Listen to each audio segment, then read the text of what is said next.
कांग्रेस कायद राहुल गांधी ने कहा है कि कोई भी ताकत उनकी भारत जोड़ो यात्रा को नहीं रोक सकती। इस यात्रा का मकसद मुल्क की यकजहती का तहफ़्फ़ुज़ करना और हिंदुस्तान को मुत्तहिद करना है।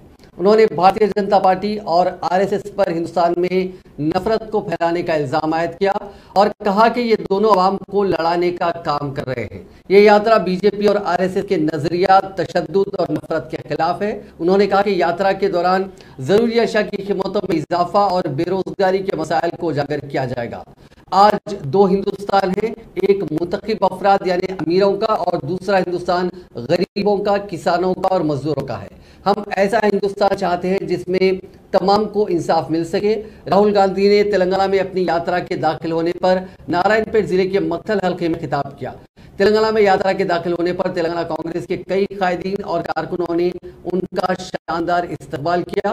मक्तल में यात्रा के बाद राहुल गांधी हेलीकॉप्टर के जरिए शमशाबाद एयरपोर्ट रवाना हुए, जहां से वो कौमी दारुल हुकूमत नई दिल्ली रवाना हुए ताकि रोशनियों का त्यौहार दिवाली मनाई जा सके और कांग्रेस के नए सदर मल्लिकार्जुन खड़गे की जायजा लेने की तकरीब में शिरकत की जा सके। राहुल गांधी की यात्रा के तेलंगाना में दाखिल होने के मौके पर सदर पीसीसी रेवंत रेड्डी, तेलंगाना कांग्रेस के इंचार्ज मनिकम टैगोर, तेलंगाना और आंध्र प्रदेश में यात्रा के कोऑर्डिनेटर उत्तम कुमार रेड्डी, सीएलपी लीडर मल्लू भट्टी विक्रमार्का, साबिक वजीर मोहम्मद अली शब्बीर, गीता रेड्डी, मधु याशकी गौड़, वी हनुमंतराव और दूसरों ने इस्तकबाल किया। तेलंगाना में दाखिल होने के बाद कर्नाटका पीसीसी के लीडर शिव कुमार ने तेलंगाना कांग्रेस के सरबराह रेवंत रेड्डी को कौमी परचम सौंपा।